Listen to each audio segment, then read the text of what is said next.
नमस्कार, बुलेट 100 की करते हैं शुरुआत। मैं हूं बरखा शर्मा। दिल्ली में कोरोना कहर के बीच ऑक्सीजन की कमी, सीएम केजरीवाल ने केंद्र सरकार से लगाई तत्काल मदद की गुहार। दिल्ली में ऑक्सीजन संकट पर बोले डिप्टी सीएम मनीष सिसोदिया, कुछ अस्पतालों में बचा है महज 8 से 9 घंटे का ऑक्सीजन। दिल्ली के एनएचएपी अस्पताल के सीएमएस डॉक्टर सुरेश कुमार का बयान, बोले सिर्फ 12 घंटों की ऑक्सीजन बची, कम से कम 10 टन ऑक्सीजन की है जरूरत। ऑक्सीजन निर्माताओं ने लिखी सरकार को चिट्ठी, कहा किसान आंदोलन की वजह से ऑक्सीजन सप्लाई में हो रही है देरी। दिल्ली के सरगंगाराम अस्पताल में ऑक्सीजन की कमी, डॉक्टर्स ने केंद्र और राज्य सरकार से ऑक्सीजन की कमी दूर करने की अपील की। दिल्ली में ऑक्सीजन सप्लाई पर हाईकोर्ट में केंद्र का जवाब, कहा ऑक्सीजन की मांग के हिसाब से सप्लाई हो रही है। कोर्ट ने कहा कि ऑक्सीजन सप्लाई की निगरानी करेंगे। दिल्ली में कोरोना के हालातों पर बीजेपी सांसद गौतम गंभीर ने रिपब्लिक से बात की, केजरीवाल सरकार पर साधा निशाना और कहा कि 6 साल में केजरीवाल ने एक भी नया अस्पताल नहीं बनवाया। हरियाणा के मंत्री अनिल विज का केजरीवाल सरकार पर हमला, दिल्ली में सुविधाएं नहीं इसलिए हरियाणा आ रहे हैं कोरोना मरीज। मुंबई में जंबो कोविड सेंटर में ऑक्सीजन की कमी, लेकिन सभी बेड्स फुल, ऑक्सीजन की कमी के चलते बाहर बैठे लोग। महाराष्ट्र में लॉकडाउन पर आज हो सकता है अहम फैसला, स्वास्थ्य मंत्री राजेश टोपे ने दिए संपूर्ण लॉकडाउन के संकेत। कोरोना के बढ़ते कहर के बीच महाराष्ट्र सरकार का बड़ा फैसला, कोरोना को लेकर सभी निर्णय के अधिकार 3 सदस्यीय कमेटी को दिए। मुख्य सचिव, स्वास्थ्य सचिव और वित्त सचिव हैं कमेटी के सदस्य। मुंबई में कोरोना से बिगड़ते हालात पर रिपब्लिक से बोले पुलिस कमिश्नर हेमंत नगराले, कहा कड़ाई से कराया जा रहा पाबंदियों का पालन, सुबह 7 बजे से 11 बजे तक खुलेंगी सभी जरूरी दुकानें। मुंबई में जरूरी काम के लिए बाहर निकलने वालों के लिए पुलिस ने जारी किया स्टिकर, सब्जियों के लिए हरा स्टिकर तो हेल्थ सर्विस के लिए येलो, बिना स्टिकर वालों पर होगी कार्रवाई। इंस्ट्रक्शंस दिए हैं, सूचनाएं दी हैं, उन सबको फॉलो करते हुए हम लोग ये ड्यूटी कर रहे हैं। 7 बजे से लेके सिर्फ 11 बजे तक आप कोई भी एसेंशियल सर्विसेज के गुड्स जैसे कि वेजिटेबल्स है, फ्रूट्स है, ग्रोसरी आइटम्स है, ये सब 11 बजे तक ही खरीदी कर पाएंगे। कोरोना के बढ़ते खतरे के बीच नीति आयोग के सदस्य वीके पॉल का बड़ा बयान, कोरोना से लड़ाई में अगले 3 हफ्ते निर्णायक रहेंगे। दिल्ली में लॉकडाउन के बाद जारी है प्रवासियों का पलायन, गाजियाबाद से घर जाने के लिए उमड़ी भारी भीड़। दिल्ली से यूपी बिहार जाने वाले लोगों की कम होंगी परेशानियां, सरकार चलाएगी 5 स्पेशल ट्रेन, आज से शुरू हो रही हैं 3 ट्रेनें। दिल्ली के कश्मीरी गेट बस स्टैंड पर भी उमड़े लोग, लॉकडाउन के बाद हर हाल में अपने घर पहुंचना चाहते हैं लोग। महाराष्ट्र से भी काफी संख्या में पलायन कर रहे लोग, पुणे में ट्रेन पकड़ने के लिए दिखी भारी भीड़। दिल्ली के आनंद विहार में बस के इंतजार में खड़े मजदूरों ने कहा यहां लॉकडाउन लगता ही रहता है, अब कभी नहीं लौटेंगे। दिल्ली से प्रवासियों का पलायन जारी, उपराज्यपाल अनिल बैजल ने लोगों से दिल्ली छोड़कर न जाने की अपील की। लखनऊ के चारबाग बस अड्डे पर लोगों का जनसैलाब उमड़ पड़ा, कोविड नियमों की उड़ी धज्जियां। प्रवासी मजदूरों के पलायन पर सीएम योगी गंभीर, गृह और परिवहन विभाग को निर्देश दिए, कहा मजदूरों को सुरक्षित उनके घर तक पहुंचाया जाए। अंतर्राष्ट्रीय सीमा पर पलायन को लेकर सीडीएस बिपिन रावत का बड़ा बयान, राष्ट्रीय सुरक्षा के लिए बताया खतरा, अंतर्राष्ट्रीय सीमा पर पलायन देश के लिए खतरा। देश में कोरोना के हालात पर पीएम मोदी ने चिंता जताई, कहा कोरोना की दूसरी लहर तूफान बनकर आई है, चुनौतियों से मिलकर लड़ने की अपील की। कोरोना के खिलाफ देश आज फिर एक बहुत बड़ी लड़ाई लड़ रहा है। राष्ट्र के नाम संबोधन में पीएम मोदी ने देशवासियों को बड़ा संदेश दिया और कहा कि देश को लॉकडाउन से बचाना है, लॉकडाउन को अंतिम विकल्प समझें सभी राज्य सरकारें। वैक्सीनेशन को लेकर प्रधानमंत्री ने कहा कि 1 मई से 18 साल से ज्यादा उम्र वालों को वैक्सीन लगेगी, सरकारी अस्पतालों में मुफ्त मिलती रहेगी वैक्सीन। 1 मई के बाद से 18 वर्ष के ऊपर के किसी भी व्यक्ति को वैक्सीनेट किया जा सकता है। पलायन कर रहे मजदूरों से पीएम मोदी ने अपील की और कहा कि जो जहां है वहीं रहे, साथ ही राज्य सरकारों से श्रमिकों का भरोसा बनाए रखने को कहा। मेरा राज्य प्रशासन से आग्रह है कि वो श्रमिकों का भरोसा जगाए रखें, उनसे आग्रह करें कि वो जहां है वहीं रहे। देश में ऑक्सीजन की किल्लत पर बोले पीएम मोदी, कहा जरूरतमंदों को ऑक्सीजन पहुंचाने की कोशिश जारी, हर स्तर पर हो रहा है काम। कोरोना के चलते पीएम मोदी का पुर्तगाल दौरा रद्द। 8 मई को होने वाली 16वीं भारतीय ईयू समिट में शामिल होने वाले थे पीएम मोदी। चंडीगढ़ हाईकोर्ट ने कोरोना को लेकर हरियाणा और पंजाब सरकार से रिपोर्ट मांगी। ऑक्सीजन सप्लाई और अस्पतालों में बेड्स को लेकर कल तक देनी होगी जानकारी। हरियाणा के हिसार और पानीपत में बनाए जाएंगे 2 कोविड अस्पताल। डीआरडीओ तैयार कर रहा है 500 बेड्स का अस्पताल। यूपी में वैक्सीनेशन को लेकर योगी सरकार का बड़ा फैसला। 18 साल से ऊपर सभी लोगों को मुफ्त में टीका लगाएगी सरकार। वैक्सीनेशन को लेकर महाराष्ट्र सरकार का बड़ा फैसला। अपने खर्चे पर विदेशों से वैक्सीन इंपोर्ट करेगी सरकार। असम सरकार ने मुफ्त वैक्सीन लगाने का ऐलान किया। 18 से 45 साल वालों को लगेगी मुफ्त वैक्सीन। देश में कोरोना के 44 लाख टीके बर्बाद हुए। आरटीआई से खुलासा हुआ 5 राज्यों में 7% से ज्यादा वैक्सीन बर्बाद हुई। वैक्सीन की बर्बादी पर हाईकोर्ट सख्त। कहा बर्बाद होने से बेहतर है कि किसी भी उम्र के लोगों को वैक्सीन लगा दी जाए। देश में कोरोना की सुनामी से हाहाकार। 2.5 लाख से ज्यादा नए केस सामने आए। 24 घंटों में 1761 मरीजों की मौत से बढ़ी दहशत। महाराष्ट्र पर कोरोना का सबसे बुरा प्रभाव। 24 घंटों में 62,000 से ज्यादा नए केस, 519 लोगों की मौत। अकेले मुंबई में कोरोना के 7,200 नए मरीज मिले। दिल्ली में कोरोना से हालात बेकाबू। पिछले 24 घंटों में 277 मरीजों की मौत, 28,000 से ज्यादा नए मामले।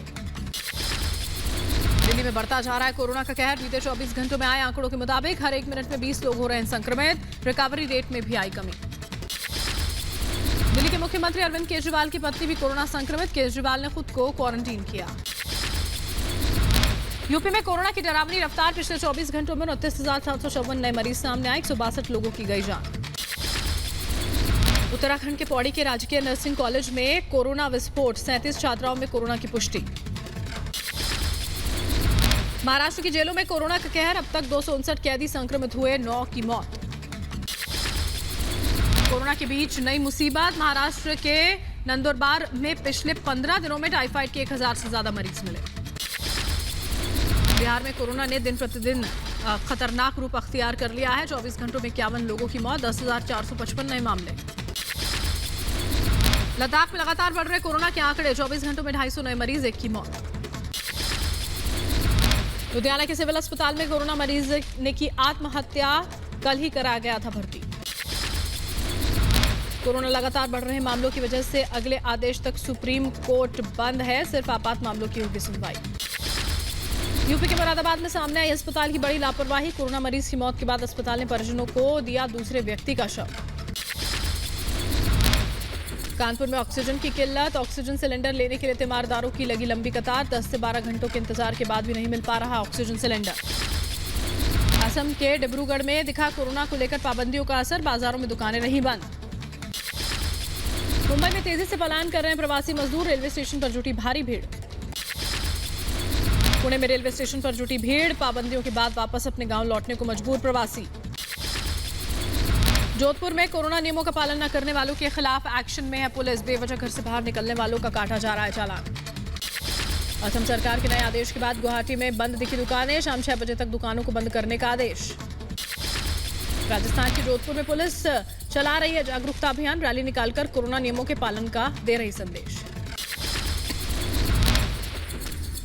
कोरोना महामारी के बीच यूपी के अलीगढ़ में डॉक्टर्स और पैरामेडिकल स्टाफ की नियुक्ति। इंटरव्यू के लिए लगी लंबी कतार। हरियाणा में भी कोरोना का कहर जारी। गुरुग्राम में शमशान के बाहर दिखी लंबी कतार। मध्य प्रदेश में कोरोना की नई गाइडलाइंस जारी। आवश्यक सेवाओं को छोड़कर किसी भी दफ्तर में 10% से ज्यादा कर्मचारियों को इजाजत नहीं। दिल्ली में लॉकडाउन के बावजूद दरियागंज मार्केट में दिखी भीड़। कोरोना नियमों का नहीं हुआ पालन। बंगाल में 24 परगना के बाजार में दिखी भीड़। कोविड नियमों का नहीं किया गया पालन। कई लोग बिना मास्क के आए नजर।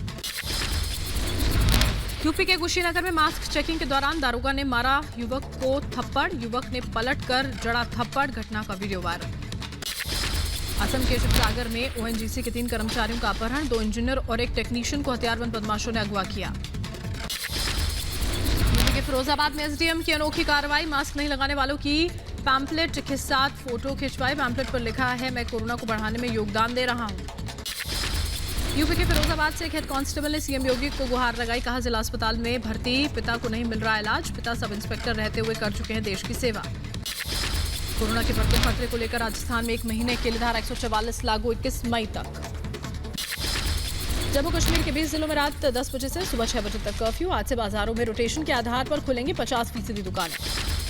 केंद्र शासित प्रदेश चंडीगढ़ में आज से संपूर्ण लॉकडाउन, जरूरी सेवाओं के लिए कर्फ्यू से राहत। कृषि कानून के खिलाफ हट आंदोलन पर बैठे आंदोलनजीवियों का भी वैक्सीनेशन करेगी हरियाणा सरकार। गृह मंत्री अनिल विज ने किया ऐलान।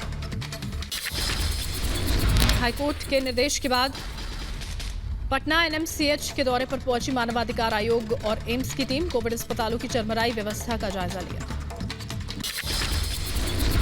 पटना एनएमसीएच में एम्स के डायरेक्टर और मानवाधिकार आयोग की टीम के सामने मरीजों ने फटकार लगाई। वरिष्ठ अधिकारियों के सामने खोली अव्यवस्थाओं की पोल।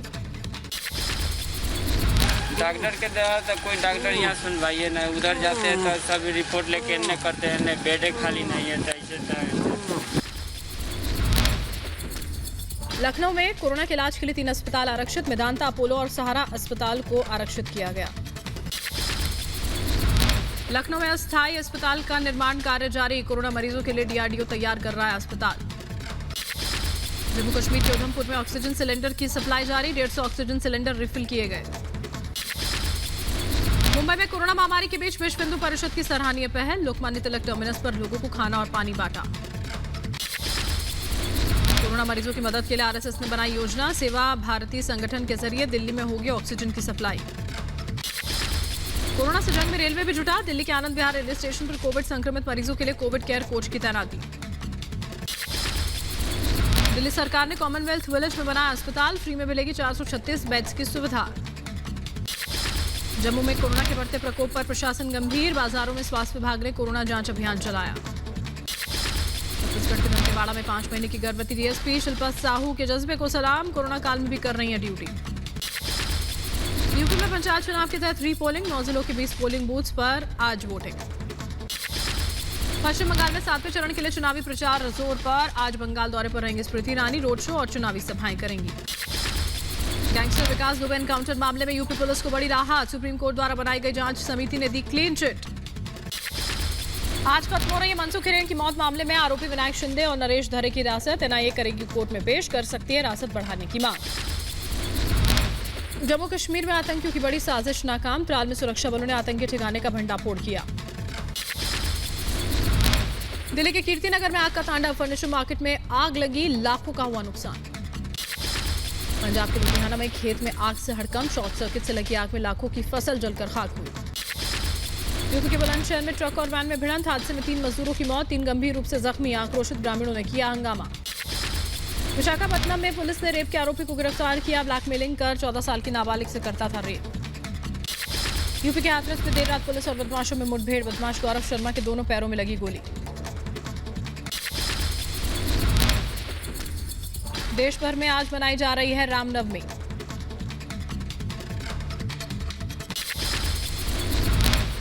रामनवमी पर पीएम मोदी ने देशवासियों को दी शुभकामनाएं। ट्वीट कर लिखा, भगवान राम देते हैं मर्यादाओं को पालन करने का संदेश। कोरोना से बचने के लिए मर्यादाओं का पालन करें। रामनवमी के दिन कोरोना के चलते अयोध्या हुई सूनी। पुलिस ने चेकिंग अभियान चलाकर अयोध्या की सीमाएं सील की। मुंबई में रामनवमी के मौके पर श्रद्धालुओं ने बाहर से ही किए दर्शन। कोरोना महामारी की वजह से बंद है मंदिर।